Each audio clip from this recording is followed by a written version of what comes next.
Life can often feel like a whirlwind. For Sam, it felt like a constant, low hum in his head. It wasn't the sound of machinery or traffic from outside his window. It was the noise of his own thoughts, a relentless storm of what-ifs and to-dos and fears he couldn't name. The hum was a tightness in his chest when he woke, a pressure behind his eyes by midday. He would sit at his desk, staring at a screen, and the words would blur into the static. He felt like he was trying to listen to one quiet voice in a crowded, roaring room. And the more he strained to hear it, the louder the crowd became. He was desperate for it to stop, for a single moment of quiet inside his own mind. Sam's first instinct was to fight the noise. He tried to wrestle every thought into submission, to line them up and solve them one by one. It felt like trying to carry a pile of smooth, heavy stones. Each worry was a stone. A missed email, a bill, a question from a friend he hadn't answered. He would pick them all up at once, determined to carry the entire load. His arms would ache with the effort. He'd focus on one stone, the email, but then the others would feel like they were slipping. He'd shift his attention to the bill, only to feel the weight of the unanswered question dig into his palm. The juggling was exhausting. He thought if he could just be stronger, more disciplined, he could hold it all without dropping anything. But the struggle itself became the heaviest stone of all. The effort of trying to control the uncontrollable, to quiet the unquietable, added a layer of fatigue that made the hum even louder. He would lie in bed at night, and instead of resting, his mind would replay the day's failures to achieve peace. He was fighting a war on two fronts, against the original thoughts, and against his own frustration for having them. One evening, after a particularly long day of this mental battle, he simply sat on the edge of his bed, his shoulders slumped. He was so tired, and in that exhaustion, a quiet realization surfaced. This approach, the fighting, the carrying of all the stones at once, it didn't work. It had never worked. He was only adding to the weight he was trying to bear. The next morning, Sam decided not to fight. He was too tired for another battle. He remembered something he'd heard once, a simple idea that had seemed too easy to be true. The idea was to find one small, steady thing and just focus on that. Not to empty the mind, but to give it a different job. As the familiar hum started to build with his morning coffee, he didn't try to shout it down. He let the thoughts swirl. Instead, he looked for an anchor. His eyes landed on a small, smooth stone on his desk, a souvenir from a beach years ago. It was neutral. It held no deadlines, no worries. It was just a stone. He picked it up. It was cool and solid in his hand. He gave his attention a simple instruction. Feel the stone. Notice its coolness. Trace its smooth surface with his thumb. For a few seconds, it worked. There was just the cool, hard weight in his palm. Then, a thought about work intruded. The hum returned. His instinct was to drop the stone and engage with the thought, to try to solve it. But this time, he didn't. He acknowledged the thought like a cloud passing in front of the sun. He noticed it, and then he gently guided his attention back to the feeling of the stone. His thumb found a tiny, interesting groove. There was initial resistance. His mind, so used to the frantic dance of problem-solving, rebelled. "This feels pointless," it whispered. "You're wasting time." But Sam, too tired to argue, just went back to the stone. He breathed in, and on the breath out, he returned his focus to the cool, steady object in his hand. It wasn't a battle. It was just a quiet, persistent return. The noise in Sam's head did not stop. The thoughts about work, the list of chores, the vague anxieties, they were all still there, circling like birds in the periphery.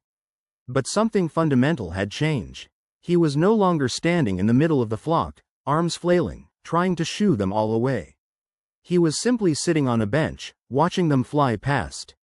He had given his attention a small, manageable job, and in doing so, he had stepped out of the storm.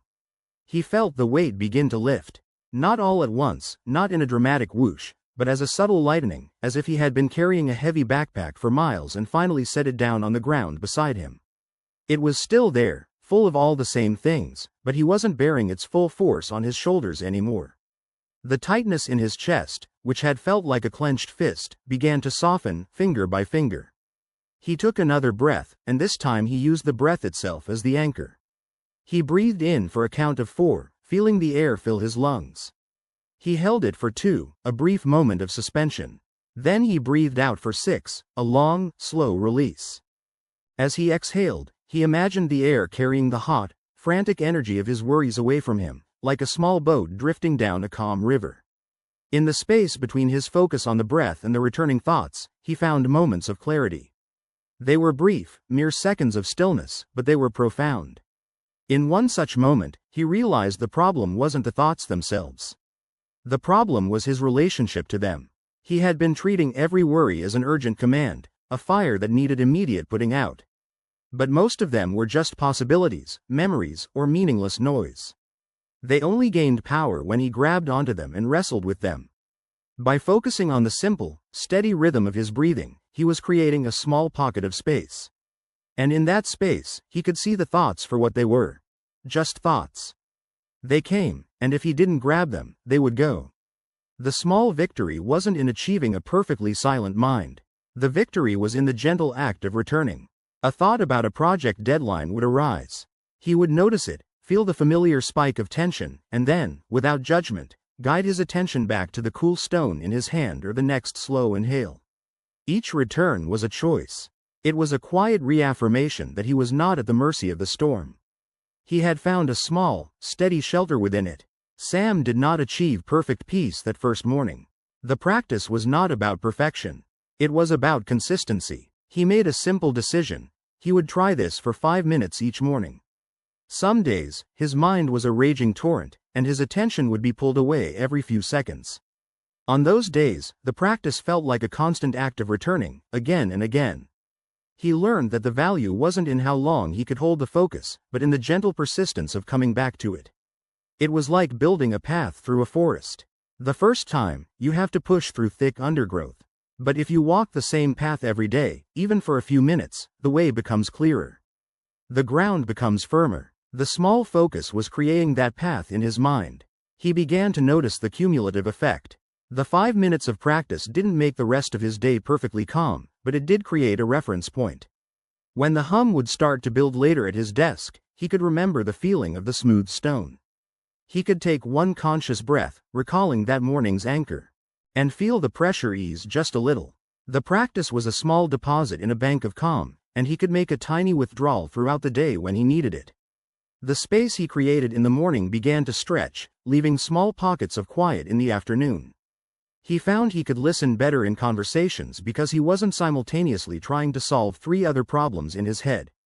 He could work with more focus because he wasn't fighting the background noise. He had simply turned his attention away from it. The transformation happened through gentle repetition. It was not a single event but a slow, steady shift in the landscape of his mind. He stopped trying to carry all the stones at once. When a worry appeared, he would acknowledge it and, if it wasn't an immediate emergency, mentally set it down. "I will pick you up later," he would think, and then return to the task in front of him. The frantic juggling stopped. The exhaustion from the constant mental battle began to fade. He was learning to tend to his mind like a small garden, not with harsh chemicals and forceful weeding, but with patient, daily attention. He watered the small, quiet focus, and in return, it grew, slowly crowding out the chaos not through force, but through simple, peaceful presence. Sam still has noisy days. The hum sometimes returns, but now he knows it is not a prison. The weight never fully disappears, but it stays lighter because he no longer adds to it by struggling. The practice of choosing the small, steady focus remains his anchor. I encourage anyone feeling stuck or overwhelmed by the noise in their own head to give it a try. Find one neutral thing, your breath, a sound, an object, and just return to it, again and again. Remember, peace isn't found by silencing the storm, but by discovering the calm that exists within it.